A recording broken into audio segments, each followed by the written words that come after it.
Sergio Perez's time with Red Bull has finally come to an end.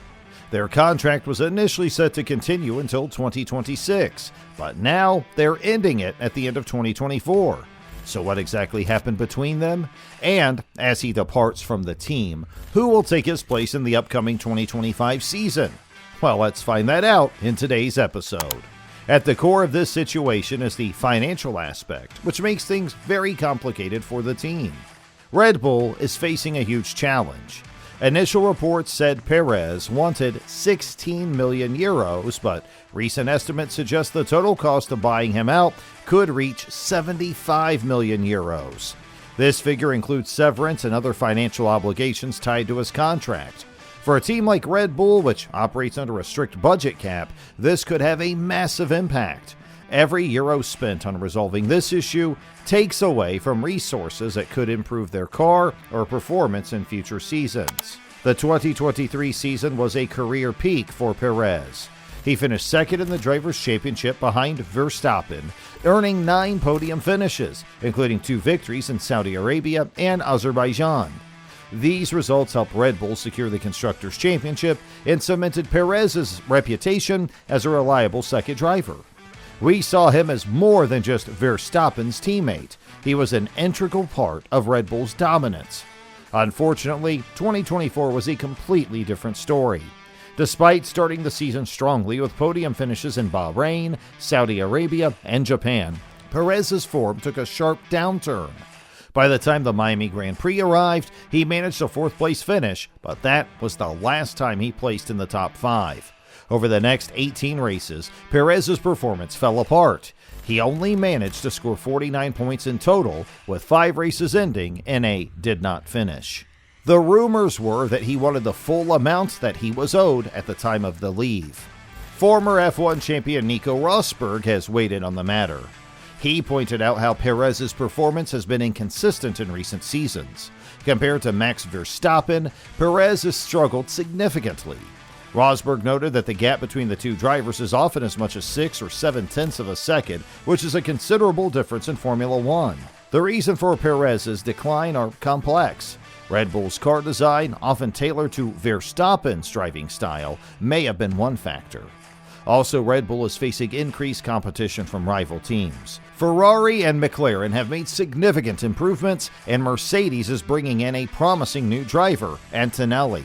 If Red Bull doesn't make the right decision, they could lose their edge in the Constructors' Championship. This would be a significant blow to a team that has dominated Formula One in recent years. Financial expert Kees van der Grint has also shared his insights on the matter. He estimated that buying out Perez's contract could cost as much as 75 million euros. He explained that this figure includes more than just the base salary. Severance, sponsorship obligations, and other factors contribute to the high cost. Van der Grint emphasized that such a large sum could hurt Red Bull's ability to invest in their car development. This is a serious concern, as the team needs every advantage it can get to stay competitive. Red Bull is also dealing with long-term consequences. If they spend too much money on resolving this issue, their future development will suffer. Formula One operates on a tight budget cap, which limits how much teams can spend each season. Now, we see this all as an opportunity for Red Bull to inject fresh talent into the team, potentially bolstering their dominance in the upcoming season. But the impact of such a mid-season shakeup on team chemistry and performance, things have now shifted to who will fill Perez's seat. Carlos Slim's financial support is a crucial factor in this situation. Perez has left Red Bull, and now Slim's sponsorship money would disappear as well, which would add to the financial burden of buying out Perez's contract. Despite the financial benefits of keeping Perez, his performance on the track has been underwhelming. Over the past season, Perez has struggled to match the pace and consistency of Max Verstappen. This has led to questions about whether he is the right teammate for Verstappen, especially as Red Bull faces increased competition from Ferrari, McLaren, and Mercedes. Red Bull's dominance in recent years has been at risk if Perez continues to underperform, particularly with new regulations coming in 2026. Now his departure could result in financial and performance risks with a new driver. See, the most likely candidates were Yuki Tsunoda and Liam Lawson, and Red Bull have chosen their driver. But first, let's understand what were the odds for both of them. Both drivers have shown promise, but neither is a guaranteed success. Tsunoda, who scored 30 points over the season, has shown flashes of brilliance but remains inconsistent. Lawson, on the other hand, impressed during his 6 races as a stand-in driver, scoring 4 points and earning praise for his composure under pressure. Horner has expressed confidence in both drivers, but appears to favor Lawson due to his direct connection with the Red Bull Junior program. Promoting Lawson would create a ripple effect throughout the Red Bull driver lineup. Tsunoda could find himself battling for a seat at AlphaTauri with up-and-coming talents like Isa Kajar, who recently made waves in Formula 2. But what about Tsunoda then?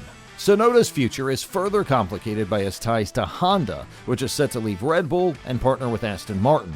Aston Martin became more competitive under new leadership and regulations, so Tsunoda could be tempted to switch teams, and it left Red Bull with fewer options. Christian Horner has confirmed that while Perez is replaced, the team will stick to promoting drivers from within their program. This also means outside candidates like Franco Colapinto are no longer being considered. Recently, we got the announcement that Liam Lawson has officially been confirmed as Max Verstappen's teammate for the 2025 Formula One season at Red Bull Racing. The journey leading to this decision was not straightforward. As we talked earlier, Red Bull narrowed their options to Lawson and Tsunoda, but it was Lawson's performances during his substitute stints that gave him the edge. Lawson first made an impact in 2023 when he filled in for Daniel Ricciardo, who was injured at the time. He raced for 5 events and caught the attention of the team with his calmness under pressure and his ability to deliver solid results. His second opportunity came in 2024 when Ricciardo was once again unavailable and Lawson stepped up from the United States Grand Prix onwards. These opportunities showcased Lawson's talent and gave Red Bull confidence in his readiness for a full-time seat with their main team. Liam Lawson expressed his excitement and gratitude after the announcement. He described becoming a Red Bull Racing driver as a lifelong dream and a goal he had worked towards since he was just 8 years old. Promoting an inexperienced driver like Lawson could lead to inconsistent results and potentially costly mistakes on track. This would especially be damaging as Red Bull prepares for a new era in Formula One with their own powertrain and tighter competition. Back to Tsunoda, he recently had the opportunity to test the RB20, Red Bull's current car, during the postseason testing in Abu Dhabi. He described the experience as a significant step forward compared to the cars he has driven in the past. Tsunoda said the RB20 suited his driving style and allowed him to push the limits without much adaptation. While his performance during the test was strong, it remains unclear if it was enough to convince Horner and Marco to promote him to the main Red Bull team. In the end, if we look back at Perez's career, his achievements speak volumes about his talent.